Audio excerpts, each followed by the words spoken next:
following is a Comfortably Zoned Radio Network production.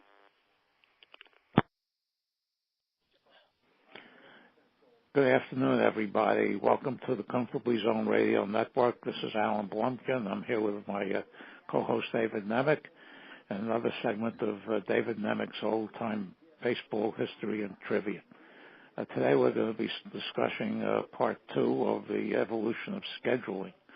The last time we talked, we left off after the 1876 season, and David mentioned that 1877 was the first year that the leagues started making the scheduling, the National League, because that was the only one at the time. So we will begin with 1877 and take it from here. Welcome, David. Thank you, Al. It's a pleasure to be with you again. Okay, as you mentioned the last time, we talked about this, that the 1877 was the first season that the league actually made the scheduling. Right, exactly. And many historians feel that the 1877 season in general produced the most pivotal season in the 19th century. Among other things, it featured the only pennant race in Major League history that was unequivocally proven to have been rigged. And as Al has already mentioned, it was the first year that the league, the National League then, took charge of handling the scheduling. It chose the dates for the teams,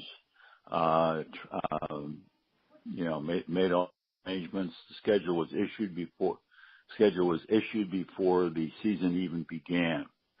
And it remained that way ever since in every major league that's formed since 1877, including all the rebel leagues.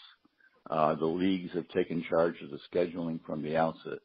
It doesn't mean the schedules have always been balanced or been fair or anything of the kind. It simply means the league has taken charge. And as we progress, you'll see that there were some scheduling quirks and controversies and so forth that occurred. But the 1877 season began with only 6 teams. As we talked about last time we met, New York and Philadelphia were kicked out of the league for failing to make their last Western road trips in 1876. William Albert, the driving force in the National League, was unable to find any suitable replacements for the New York and Philadelphia team. So as a result, the 1877 season began with 6 of the teams that had been present in 1876. Boston and Hartford, and we'll get to more about Hartford in a minute, were joined by Louisville, St. Louis, Chicago, and Cincinnati. The Hartford franchise, even though it was called Hartford and presumably played out of Hartford, actually did not. It played out of Brooklyn, at the Brooklyn Union grounds. But they persisted in being called the Hartfords, and I think that was largely because of Albert. Albert refused to allow any identification with New York to be part of the league. Yeah, so it's even though Brooklyn was not part of New York. Brooklyn, we all remember part of New York City until the 1898. Yeah, so Brooklyn was a separate city. It could have been called Brooklyn technically, and still not have been. New York would not have been part of the league, but Albert didn't want the close association because it was so close to New York, and a lot of New York teams that played in Brooklyn and used the Brooklyn Union grounds as their home park. And the first game of the schedule was quite strange. What happened to the players in New York and Philadelphia? They have a dispersal draft or something like that? A lot of them actually went down to join the International Association, which was then considered a minor league. There weren't enough teams anymore in the major leagues to accommodate them, and there were some very strange things that occurred. The Cincinnati team, which had been a last place club in 1876 and was still not exactly swarming with talented ball players, actually borrowed a player from the Boston team, Jack Manning, an outfielder and pitcher, for the full season. He played with Cincinnati, even though he was a property of Boston, was returned to Boston after the season. But many decent players did go down to the International Association, including pitcher Candy Cummings, who had been rather a star in the National Association. He was in the International Association. Jim Galvin, who played in 1875, was still playing in the International Association, became a great pitcher a few years later when he joined with the National League. The International Association, by many, is considered almost the equal, if not the equal, of the National League in 1877. There were good teams, good players, and these teams and players met National League clubs frequently during the season in exhibition games. But the 1877 season began with a single game occurring on April 30th between Hartford and Boston, and it was played in Brooklyn. And no games then were played by any teams until May had actually begun. And May 8th, the next scheduled league games occurred.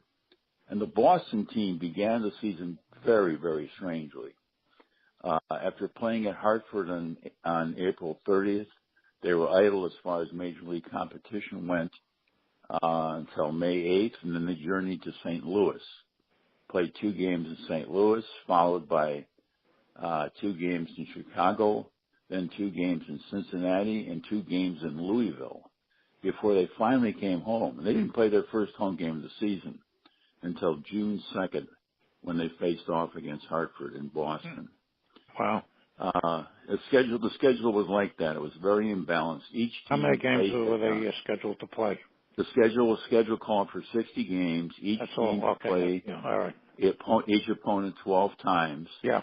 6 games at home and 6 games on the road. And in that season, it was the schedule was pretty firmly held to, except for one big problem, and that was the Cincinnati club, which was financially struggling from the get-go. Folded for a time, tried to sell its players off to, they sold 2 of their players off to Chicago, including their star, Charlie Jones, a great outfielder, a good hitter. And the league hit the roof, and, even Hulbert, who owned the Chicago club, pulled back and returned these players to Cincinnati. And, the Cincinnati club managed to, become solvent again and then get up and running. Even though it finished the season, it didn't play quite a full schedule. The games were later thrown out in December, and it was declared that all games involving Cincinnati would not count in the regular standings. But as we know today, if you look at all the record books, those games have now been restored. The Cincinnati club is considered to have been an official member of the league for the entire 1877 season. But the scheduling, because there were these long homestands and long road trips, took Louisville off on a long road trip in late July and August. And this is when the team began to fall apart and began to play a very, very suspicious form of baseball. They began the road trip with a fairly comfortable lead over Boston, which had struggled out of the starting gate. It wasn't, and Louisville came into Boston, let me see if I can recall the exact dates. They came into Boston they played a single game with Boston on August 17th, and they lost 6-1. Then they did not return to Boston until August 25th when they played 3 games and lost them all. And at that point, people began to look askance at the way Louisville club was playing, because 2 of their biggest stars, their pitcher, Jim Devlin, and their outfielder, George Hall, who had been a very good hitter in the National League the year before and was doing very well in 1877, were not playing the brand of ball that people were accustomed to seeing, and suspicion fell heavily on the Louisville club. As it turned out, not only Louisville was under suspicion by the end of the season, but also St. Louis.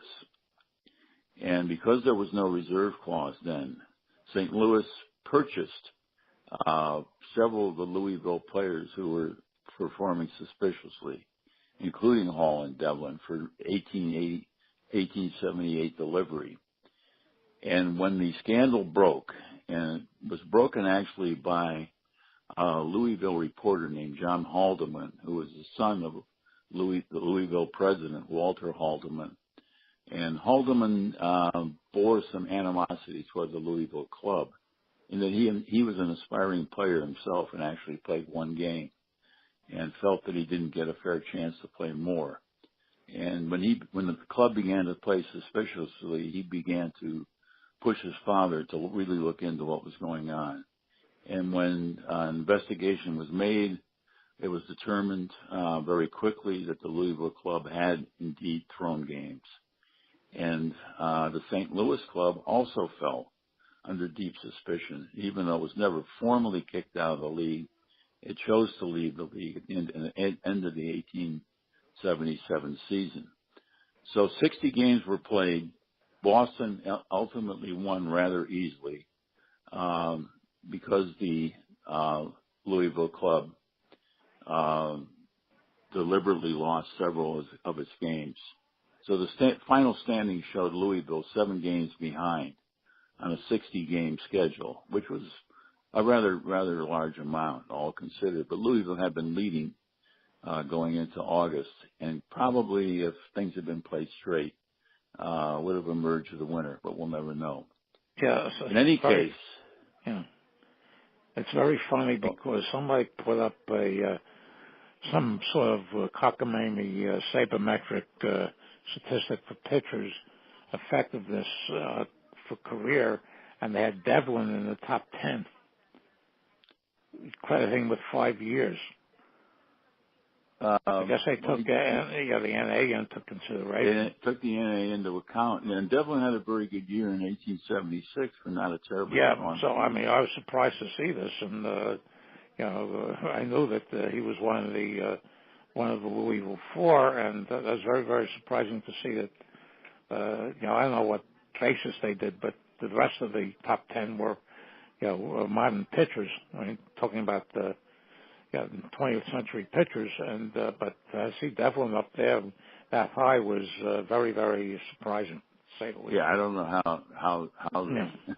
how the statistics could have been twisted to put him among the top 10.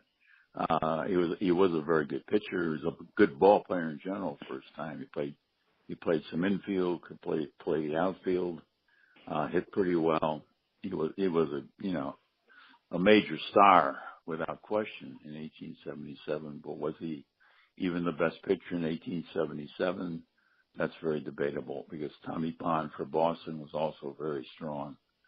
And the Boston team, as he said, won rather easily going away.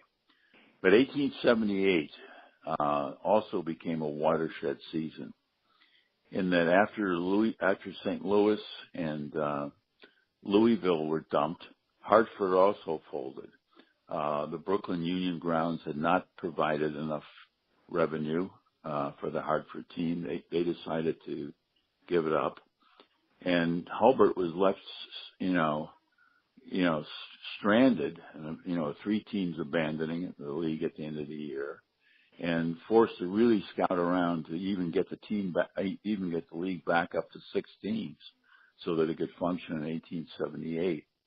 And he ultimately took on a team in Providence, which was a very small city at the time, still is, and he took on 2 other Western teams, replacing Hartford and St. Louis, a team in Milwaukee, and a team in Indianapolis. These were not major league cities by any standards, even at the time, and they lasted only 1 year only in the National League in 1878.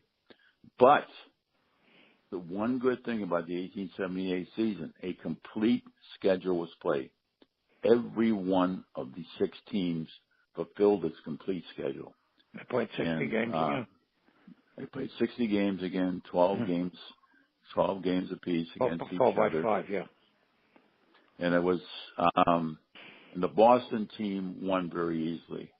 Once again, they got off to a rocky start,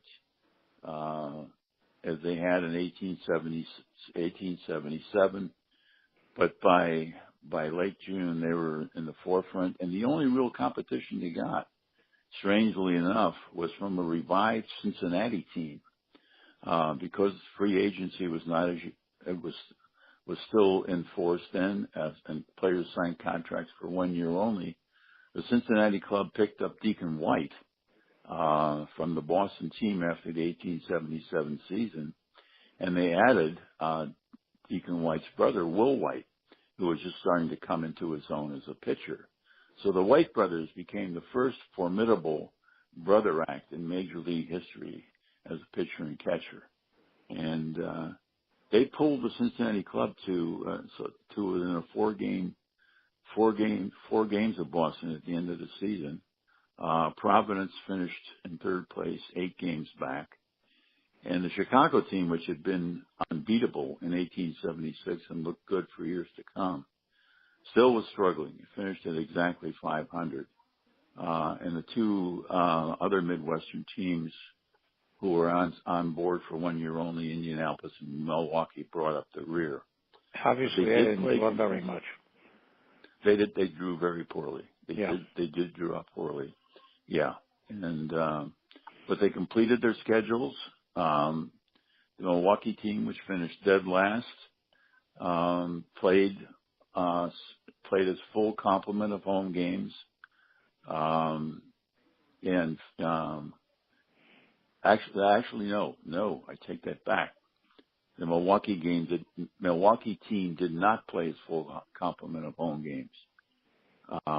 It played, wait a minute, let me see this.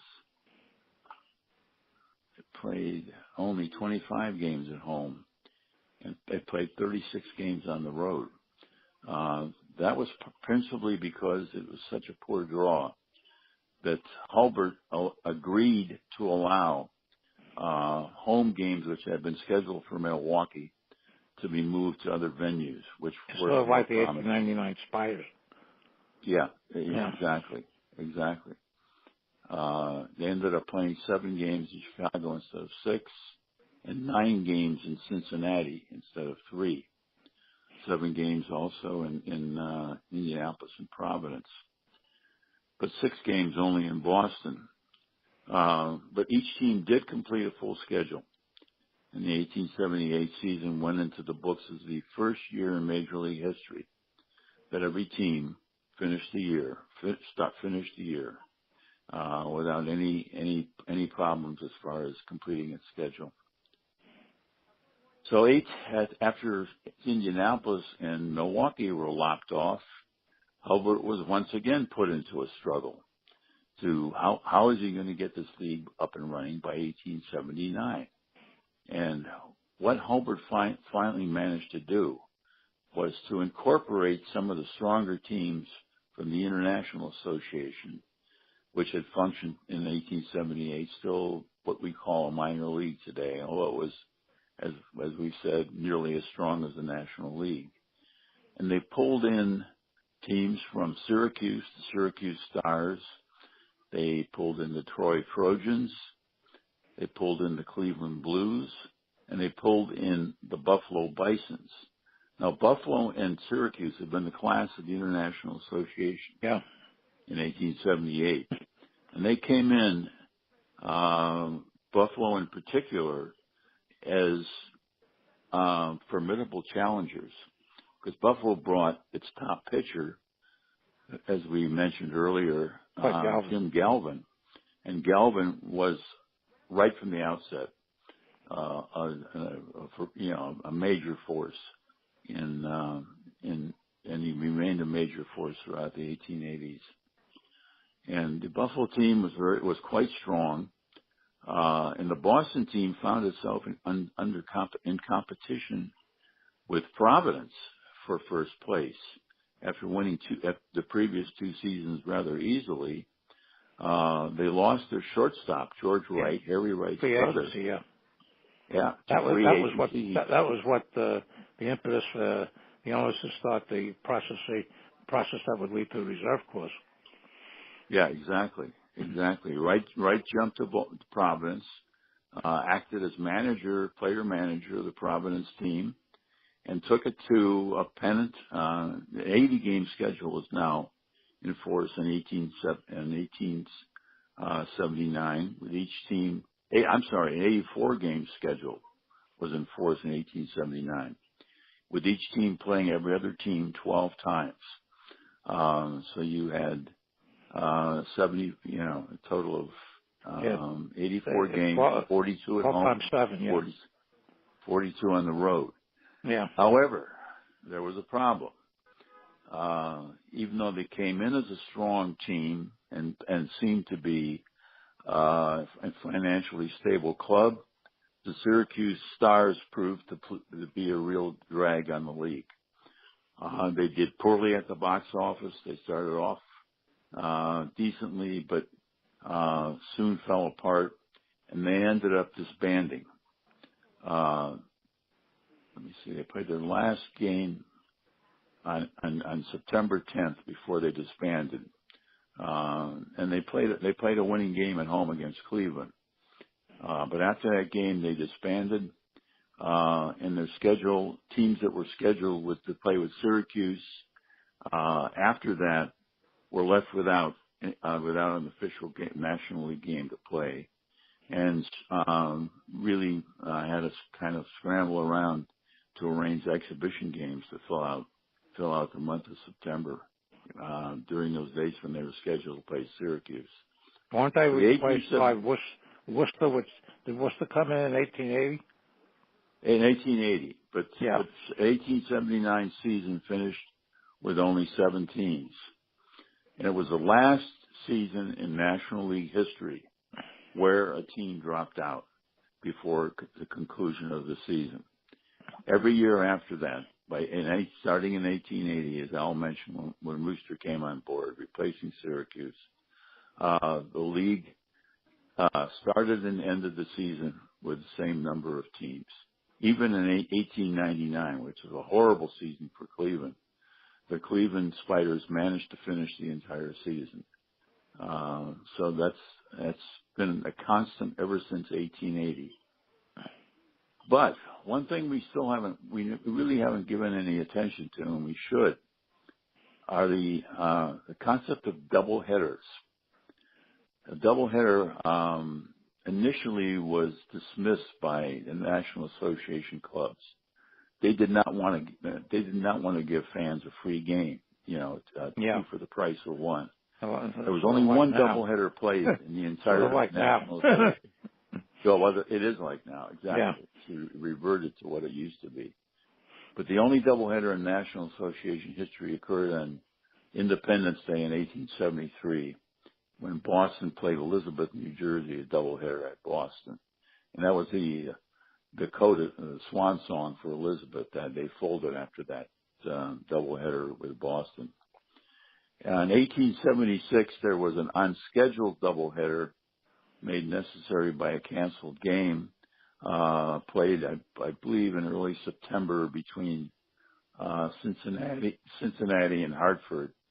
But it was an unscheduled doubleheader, as we said. In 1880, there were still no scheduled doubleheaders as such. Teams played only a single games. 1881, however, something's going on with I've got a buzz on my phone. I've got to wait for it to clear. Hold on a sec. There it goes. Okay. 1881, there were scheduled doubleheaders for the first time by National League teams, and they were a new entry after the 1880 season. Cincinnati dropped out of the National League, not voluntarily entirely, but because they refused to stop selling beer in their home park, and they also wanted to play on Sunday. And they came up against Hulbert, and Hulbert refused to allow it, so kicked them out of the league. And they were replaced by the Detroit Wolverines in 1880. So, and Wooster replaced the Syracuse team that had folded in 1879. So 1881 began with an even number of teams, East and West, I believe. In the West, we had Cleveland, Chicago, Buffalo, and Detroit. Those are considered the four Western teams. And the four Eastern teams were Boston, Worcester, Troy, and Providence. And in 1881, for the first time, two doubleheaders were scheduled, actually appeared in the schedule prior to the season. They did not involve the teams in Boston and Chicago, which were the two most financially stable teams at the time, but rather the teams in Buffalo and Detroit. Buffalo played a doubleheader against, I believe it was Cleveland, and on July 4th. No, they played Troy on July 4th, and Cleveland played Detroit on July 4th, a doubleheader. Those are the first scheduled doubleheaders in Major League history. Now, what happened at the end of the 1881 season? My phone again. Okay. All right. Dal, why don't you ask if you have anything you can add here? Because something's happening. I can't. Okay. In 1883, the Worcester team would become the Phillies, and the Troy team would become the New York Giants. Okay, yeah, we need to go back to 82 for a minute too, because in 82 the American Association formed as a rebel major league, and they were hoping to start with 8 teams. That did not come to pass. Instead, the league only had 6 teams. Now, the American Association ended up having to take on one team, Baltimore, at the very last minute, when they'd hoped to put a team in Brooklyn. That didn't come to pass. When they put a team in Baltimore, the club was horrible, it was disorganized, and it was a real drag as far as the league went. Finished dead last, way behind, and caused all sorts of problems. The National League played pretty much a full schedule in 1882. The American Association, except for the Cincinnati team, which won the pennant, I believe most of the teams were short a couple of games. An 80-game schedule was called for, 12 games against each. Wait a minute. No. 80 games would be with 16. 80 games, 16 with each team. 16, yes, there were 16 games with each team. And the schedules were balanced as far as the top teams went, but there became something of an imbalance when it came to the Baltimore club, if I'm not mistaken.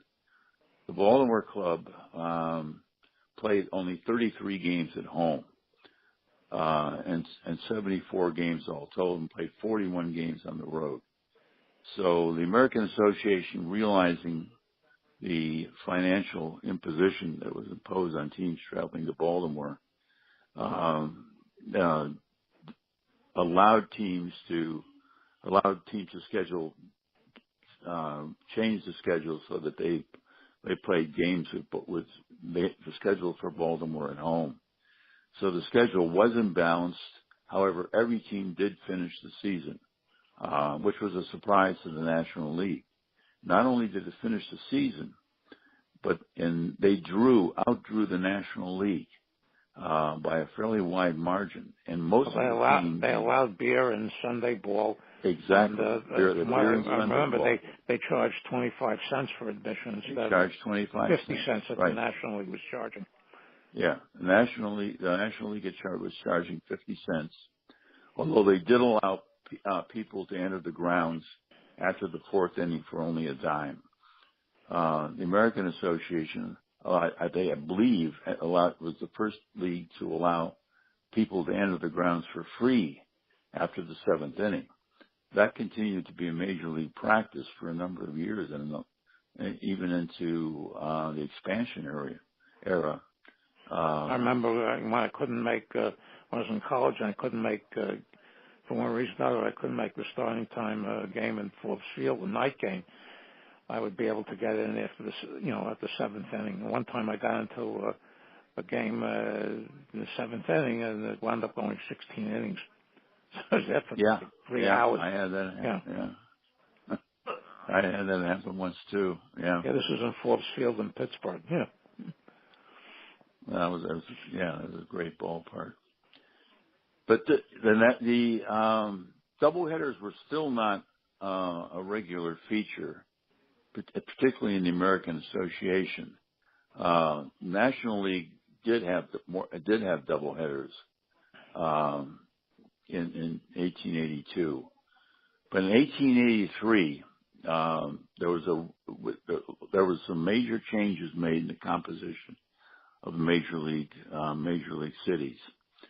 When the American Association decided to take the independent New York Mets on and as a seventh team, and also put a team in Columbus, Ohio, as the eighth team, the National League was forced to follow suit, and they lopped off the teams in Worcester and Troy, which were very small cities, and they put a team in New York too, called the New York Gothams, the forerunners of today's San Francisco Giants, which became the New York Giants in the mid-1880s. And they also put a team in Philadelphia. Yeah, it was Worcester. To compete with the Philadelphia. Worcester went to Philadelphia because the American Association had gone into Philadelphia successfully and put a team that was up and running, a strong team in Philadelphia Athletics. And in 1883, the schedule before the start of the season called for 16 doubleheaders. And 8 of them on Memorial Day, 7 of them on Independence Day, and 1 in September. And May 30th, 1883, for the first time in Major League history, every single team in both leagues was involved in the doubleheader. Now, those doubleheaders were interesting in that they weren't standard doubleheaders, the kind you see today. Let me just pull that up because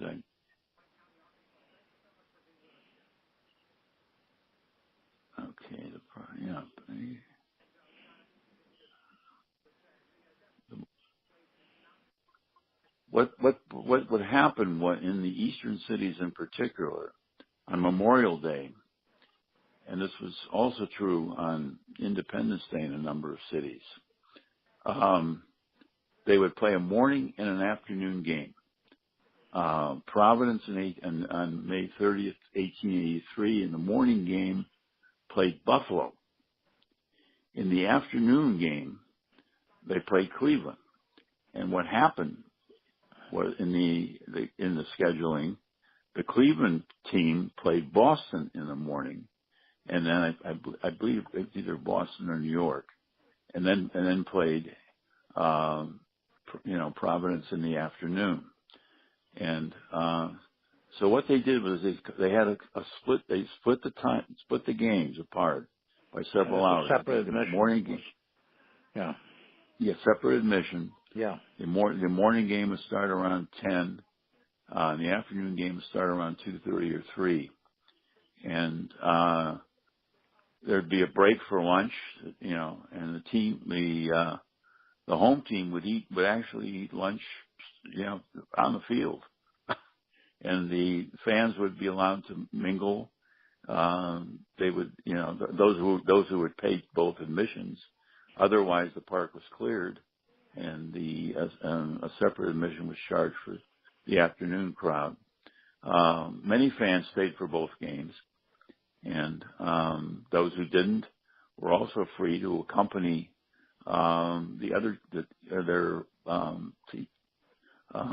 to go to a game somewhere. They could also go to a game in Boston if they wanted to for Providence, if they preferred to make the journey there. And it wasn't a long journey; it was a fairly easy train ride. Yeah. So this became a staple for the remainder of the 19th century. The doubleheader, and there was even on one occasion a triple header involving the terrible Pittsburgh team in 1890. And there was a triple header in the 20th century in 1920. That's far down the road, but it was the last triple header ever played. Yeah. And the doubleheaders were strange affairs at times because the same two teams oftentimes would not meet. And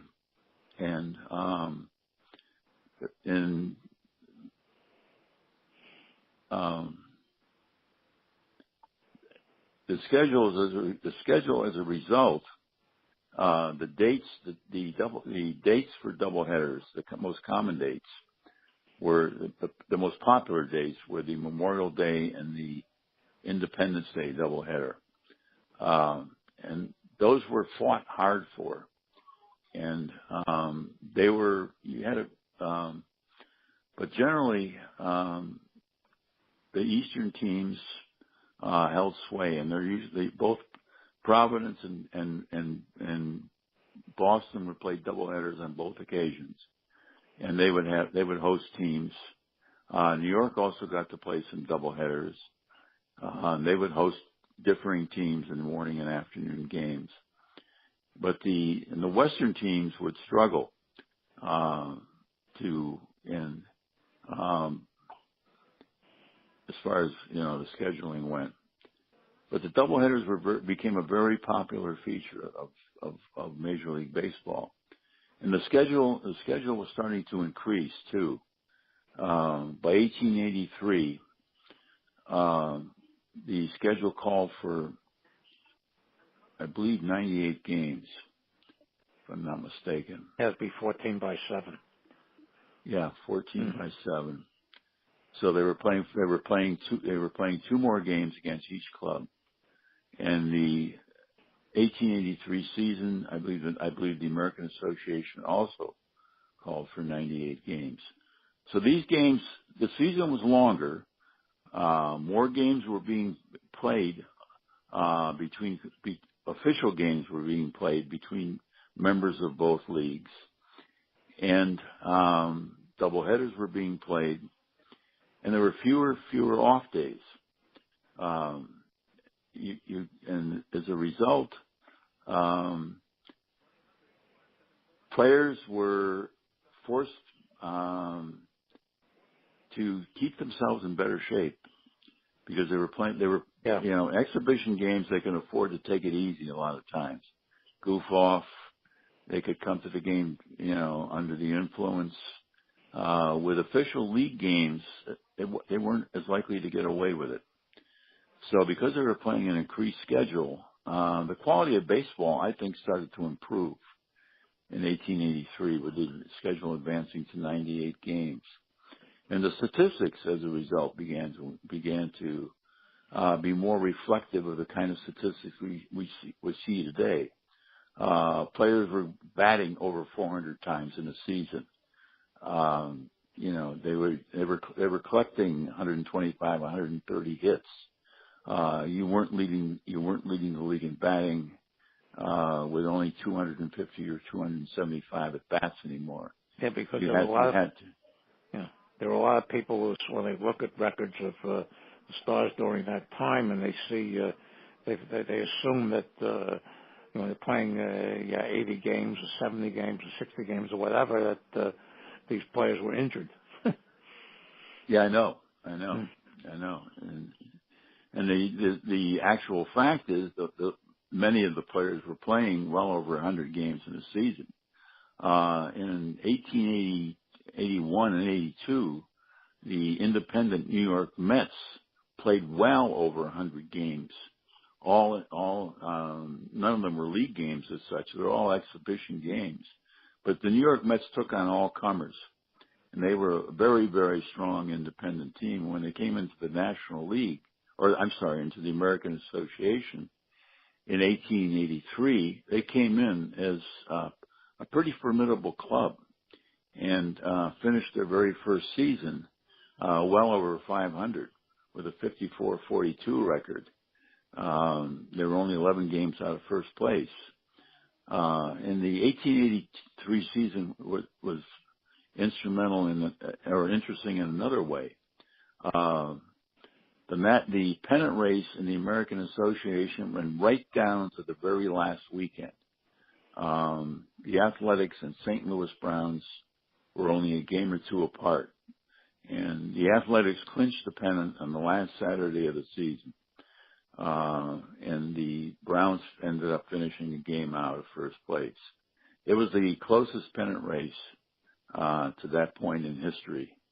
And the American Association still had all the excitement coming its way.